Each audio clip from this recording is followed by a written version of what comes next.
All right. So, forgive me. I made a critical error on the last broadcast of, the 404s, the critical errors that young black men can't make, unforced errors. And that error, I do apologize. And now I must atone for that and correct it. So here we go.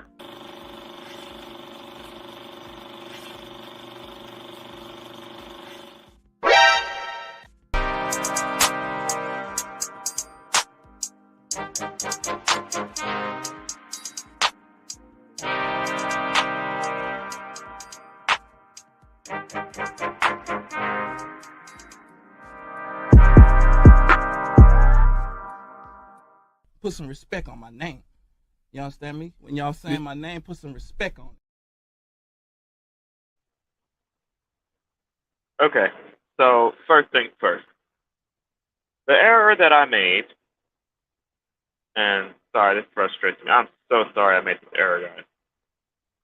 Look at me being average. The error that I made was when I was talking about, how can I say it? My career path that I chose and how I chose something I was passionate about, right?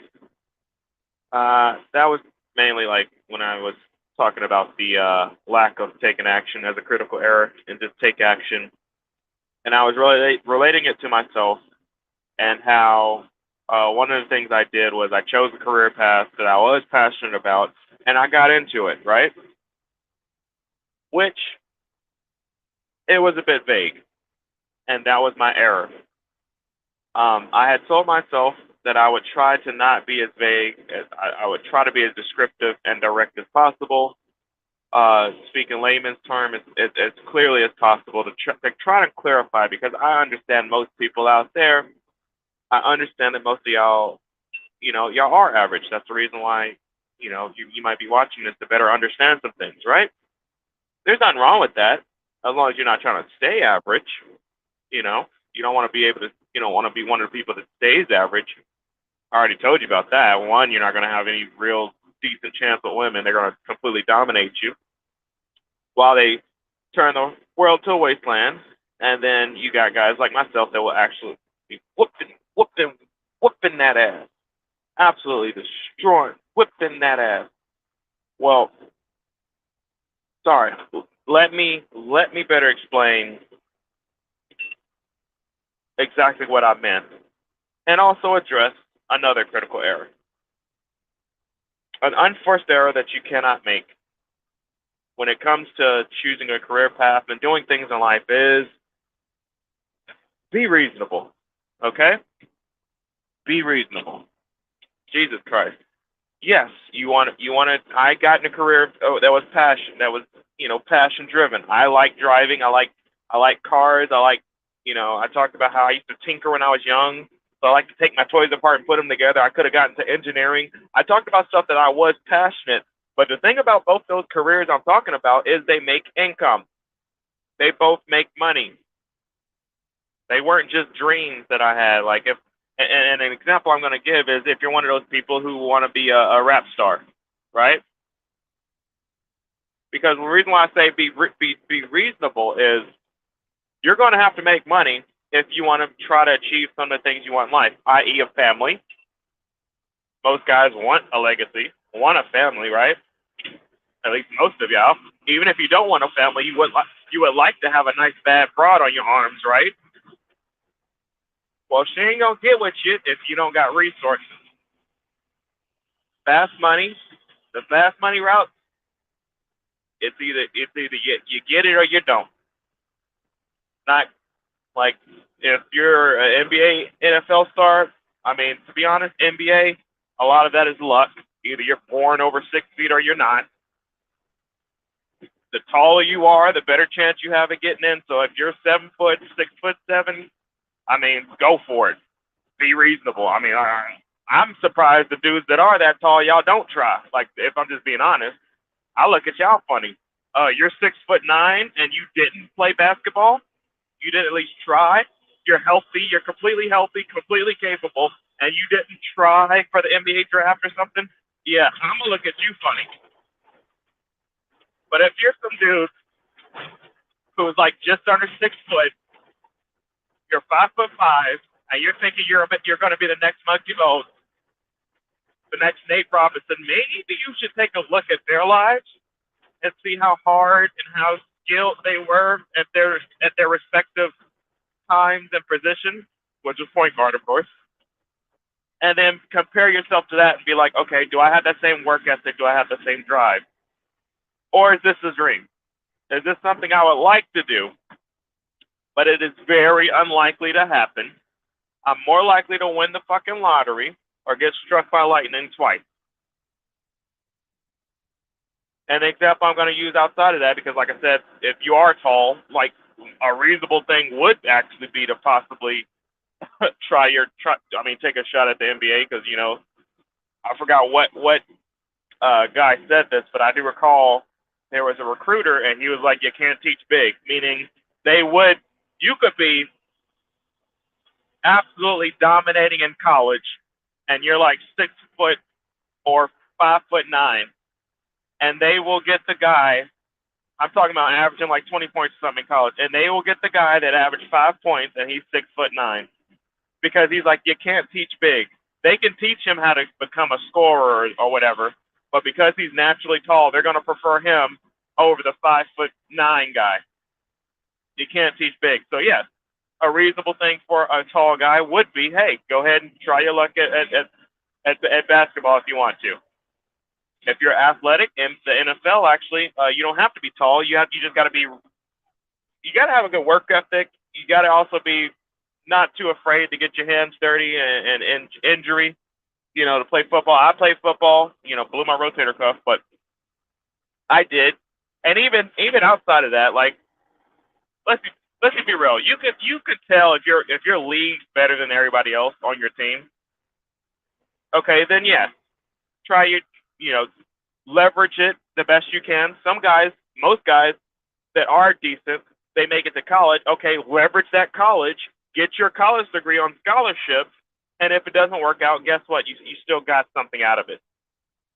Like I said, be reasonable. Get a degree that actually matters. But when it pertains to one thing that can't easily be predicted because it can literally be anybody and everybody, it's rap. I'm talking to the guys that want to be rappers,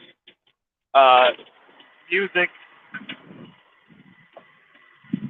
things where you can't technically be reasonable with them. Because it's like any and everybody can literally be a rapper, a music person, It's unpredictable. You can't really predict it. And one of the best predictors is literally like any marketing thing where, of course, payola is a big thing, where, which it still is a thing. Shout out to Cardi B that utilized it very well. If they play your music and promote your music enough, then yeah, you eventually become a star. If you get somebody to write the right lyrics and write songs for you, then yeah, you become a star, which is what a lot of those people did. But if you're one of those people who is getting it on your own, you're making your own music, there's a lot of people like that.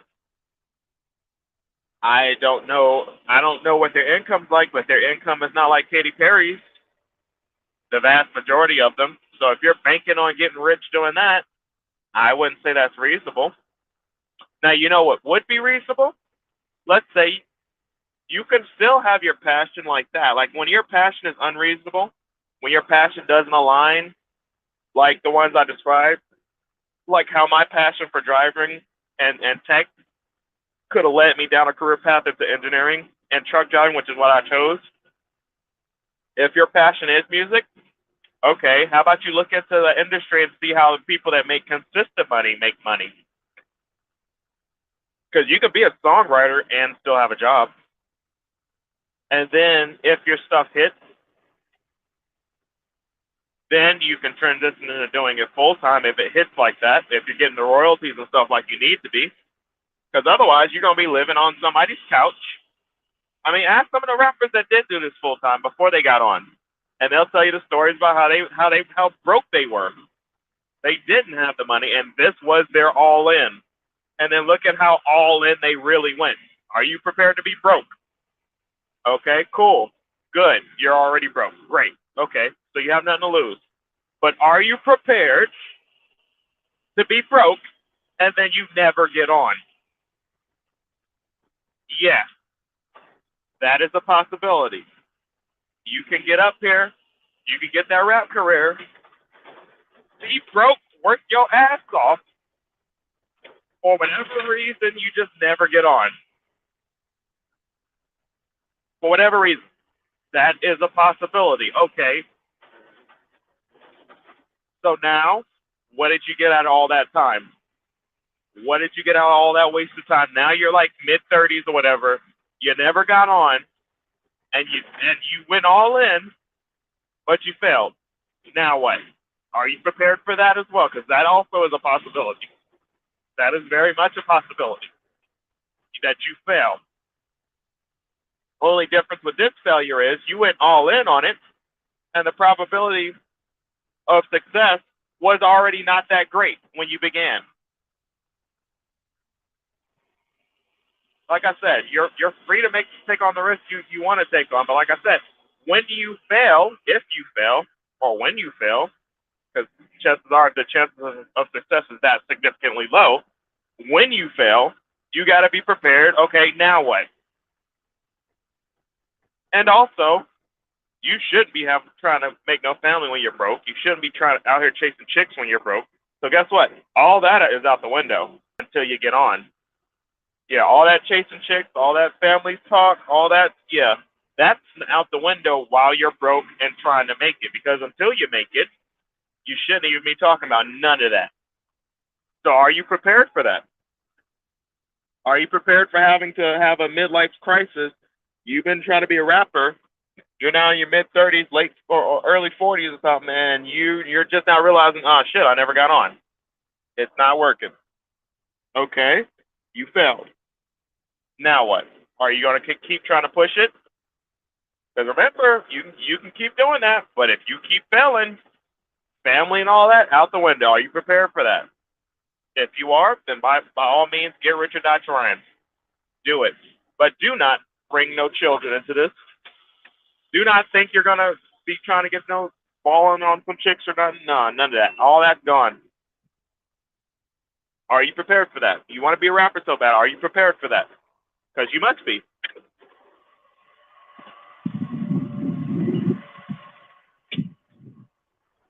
You must be prepared for what comes with it. Instead, let's do it from the opposite end of the spectrum. Be reasonable. Okay, as I was stating before I went on this this in this direction. Let's get back on track here. So as I said before, if we were to do this reasonably, let's say for example me, I want to be a rapper. Okay. In this example, I want to be a rapper. Great. First things first, I would study rap. So if you don't even have the general understanding of where rap came from, all the rap people prior to you should have a good repertoire of just about every rap song and every rap music, all rap history in general. Like if I want to be a rapper, I'm gonna know all that because I'm gonna try to give myself a how can I say it, an edge over the regular people. Because remember, the regular people, they don't want to do all that work. They just think that they're gonna come out with some little hot song and then get on, and they didn't do no work. They didn't think that they had to do work. They just thought they had to get in a room and press some keys on a keyboard. No, I'm going to look into melodies. I'm going to look into psychology and how music affects. Yo, I'm going to try to give myself the best possible thing. Now, that's just me. That's just what I would do. Because I'm not gonna go in this blind and be like, oh, that sounds nice. Let me see what. No, I'm gonna try to go into this trying to win. Right now, that's just me. But I'm talking about making choices. Okay, So get that out the way. All right. What I would do is, okay, I know that my chances of success are against me. I might not get even with that edge, even acquiring all that information, I might still fail because I can't tell how many other people did the same thing I did, right? I just know that most people that try to be rappers or successful rappers don't make it to the status of a J. Cole or Kendrick Lamar. They don't make it there, right? So I'm like, okay, that's a possibility. So what can I do to hedge that risk? Okay, well, there's different things that I could do in the industry. I could look into owning a studio. I could look into doing stuff in the music industry. You know, a lot of these guys, they need technicians and stuff. Somebody to run the keyboards. When they do shows and stuff, they need tech guys to set up the lights and stuff. Okay, what are some things I can do in the industry that I can leverage so I'm making income, I'm of significance, I'm building up my value while I'm pursuing my rap career. Because I can still be rapping and stuff while I'm still doing what I'm doing until my rap makes me money. And then on top of that, let's just say I'm not one of those rappers. And this is just a side note. Let's just say I never get on. I for whatever reason, I'm just not that guy to get on stage and perform like the baby. And just in reference, I will say this: within the last since he's been hot, I will say this: the baby has been one of the most entertaining rappers, you know, of today. If I'm just being honest, he is very entertaining to watch. I will say that by far, very entertaining. So let's just say I'm not on that level. I know that that's not my strength. I'm not into, for whatever reason, my voice just sounds like shit, and it just does. My stuff never comes out right. Okay, well, guess what? If I got bars, I could be a ghostwriter for somebody. I can hit up Drake, be like, "Hey, Drake, I just got this song. It's fire, but I know I'm trash. Here you go, bro. Yeah, pay me my royalties." I could still be in rap making money because remember, rap was my passion. I was passionate about rap, and I could still be involved in rap and still be making money from it. Even though my career as a rapper, I know the chances of me getting on are very unlikely, right? So I'm like, okay, my personal success as a rapper is very unlikely. Shout out to French Montana, but I can make money from it with the people that are successful, with the stuff behind the scenes, being the tech guy, being the guy that owns the studio that rents it out to the people, being the guy that does stuff that is involved in rap where I'm making money and therefore increasing my value, my income, my assets, et cetera, et cetera. So I've pretty much set up a damn near guaranteed plan for my value to consistently increase or improve. Of course, there's going to be some hiccups here and there, right? But like I said, you got to be persistent. You're going to keep get rich or die trying. You're going to keep going until you die. But I've made up a much better plan for success, even if my rap career doesn't work out. That was me being reasonable. Okay, the chances of success are slim to none with this.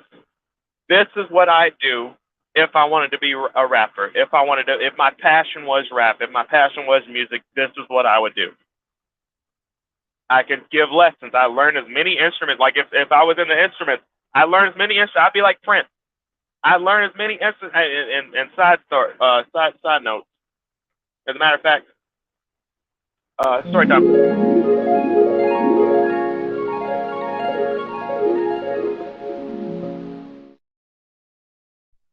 Okay, so I actually do have some stories from that have been confirmed from first-hand knowledge. One of them being, I actually had the luxury of actually working with Morris Day. Shout out to him. Great performer, lovely wife. And he was telling me some stories, but this is before Prince died. He was telling me about Prince, and he was telling me a situation like him and Prince were actually, talking about possibly doing a tour and everything. And I was actually looking forward to it, and then unfortunately, Prince passed away. But um, I think it was Morris Day, and then some of the people in his band at the time, because the time, and also there was some other performers. There's so many performers that I've worked with because the promoters and everything I used to do. But because I'm in transportation, so I would be their driver and everything, and help out with the venues as well as need be because I was working with a promoter. But I had a conversation with him, and he was telling me how Prince could play the instruments better than his band. Because Prince would write his music. That's really why he is the legend he is. He was the guy, like, he made the music. A lot of people they have, like, Katy Perry and everything. He got a lot of hits, but she didn't write the music. A lot of these people that make these hit songs, they have the music's written for them. It's made for them. They're the performer in the name. They got the name. That's why the royalties are divvied up like they are. The people in the music industry know what I'm talking about. And he was like, "Well, Prince, whenever he was playing playing the music, he could play the drum, guitars, everything in his songs. He played it. So when they would do a live show, he remembers. It might not have been Morris that told me this, for example, but I know he did, confirm this. But there was a guy. He was with Prince, and he was doing a show, and when they do rehearsals before the show, and for whatever reason, the drummer guy and the guitar guy, they were messing up or they weren't doing something right, right? And Prince went over there. He's like, no, I need it done like this. And he'd go over there and start playing the music and shit better than the fucking the guy that was supposed to be playing in the damn concert. So that guy had essentially mastered playing a plethora of instruments. He mastered it. He said, yeah, if I'm going to be excellent at this, he said, I'm going to be excellent. And that's why he's so highly regarded and respected in the music industry. And I ain't gonna lie. When he passed away, I was sad. Him and Michael, because I did want to see them in concert. I look forward to potentially meeting them one day. And unfortunately, life happened. Right? Gone too soon. Rest in peace. But he had mastered playing the instruments himself. So that's why, like, that's somebody who's really passionate about what they're doing. Which is why I said, when you're passionate about it, you will. It won't even be like work to you. You literally will want to do the thing that you really like to do. Which is why I said, okay, get in a career where it benefits from something you're passionate about. Like I was talking about, I like to tinker with shit. I like to know how things work. I like to take shit apart. I could have been an engineer with just about whatever that fit into. There's a plethora of engineering jobs in a variety of fields. But the thing was, I like to take stuff apart and see how things work and build things and create things. That's a plethora of fields in engineering. God knows what path I would have chose. Instead, I went with the driving and my my ability to be by myself or whatever and work with individuals as need be. So I also was able to utilize trucking, and I'm definitely going to leverage this in some of the other fields I'm passionate about. I do like owning stuff and building stuff. Guess what? Shout out to real estate developers. I plan on getting into that.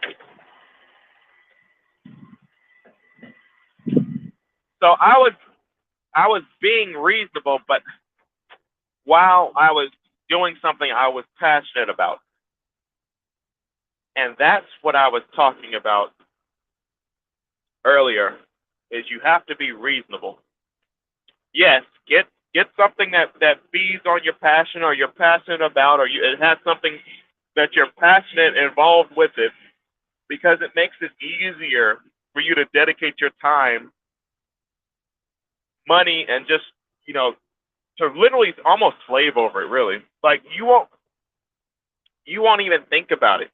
You'll just get up and just want to do it. If you've never felt like that, if you've never waken up and literally want to do the thing that makes you money, just think about that. If you've never felt like that, you've gotten up and you literally don't like every day you get up is you dragging your feet. You feel some type of way because now you got to go to work. You call work work. I don't drag myself. I don't have to drag myself when I come to work. I come to work and I'm working. Like I like what I do. But if you don't like what you do, and sometimes when you get good at it, then you like it more. But if you don't like what you do, if you have no passion for it or any other thing involved with it, which is why some jobs pay a lot. Let's be real. A lot of jobs they pay a lot because they know people don't like to do them jobs. That's why they pay so much. That's the incentive for them. They're like, oh, this job is hell. So fuck it. Let's pay them a lot so they can stay here and keep doing this damn job that we don't want to do. Remember how I said capitalism works? Leverage somebody else's labor. Yeah, let's fuck it.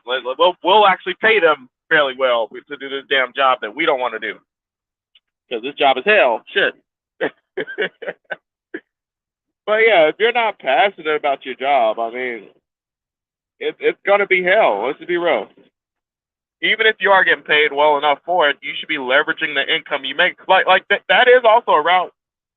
Getting one of those job careers where it's not technically your passion, but it makes the income. You're able to get good at it, if not excellent, right? But your goal is to make that income because you're naturally competitive, and then leverage that into something you are passionate about. Do what you're passionate about on the side, and then it might make you money. Who knows? Like even that rap example was a good example where I said I would have went to some sort of tech field and did stuff involved with rap and hip hop or whatnot if I was that passionate about it, while still pursuing my career on the side, while I'm earning the income, while I'm taking action. So I had to correct that. I had to correct that because I understand, like, there are some people out there. Most people are simple-minded. I understand. They would have heard that and be like, "Oh, let me do what I'm passionate about," and then what they're passionate about is rap, and they dedicate themselves to be a rapper, and they don't plan it out properly. So this is kind of more so just a common sense thing where it's like, okay, if you're gonna do that, be reasonable, common sense. There's no unicorns and dragons here. Be reasonable. Understand that the choices you make have consequences for the better or worse. Learn how to hedge your risk. There it is. It's usually just finding out how to, but you can usually hedge every risk usually. But you just have to know how to. Learn how to. Don't be ignorant. Remember I said that's an unforced error. Try not to be ignorant. That's what I talked about last time. Try to learn as much as you can to avoid the risk while you're being reasonable, while you're pursuing a career that earns you money that you are also passionate about, because that makes it easier for you to want to master it or be capable of mastering it, because you will naturally want to master something you're really passionate about. You will. The only thing is, does it earn you the income you need? And if it doesn't, if it doesn't, okay, how can you leverage it so it does, or so it gets you into things that does earn you the income that you need? And always look into the chances of failure and success. We kind of already know a lot of these little poo and little mamas out here rapping. We already know most of them is not going to get on like that. They working at a restaurant somewhere. That we already know that. Be reasonable, people, please. All right. So I had to pre-record this. I might do a live one later on. Not sure right now. I might. But that was something I had to adjust for. So this one was actually just addressing that issue, that minor folly, that minor slip up where I did say something. I meant it, but I didn't clarify it properly, because I know there are some people that might take that out of context. It has to be able to earn you some income. Be reasonable. All right. So I hope you got something from this. Till next time, y'all. お前はもう死んでいる。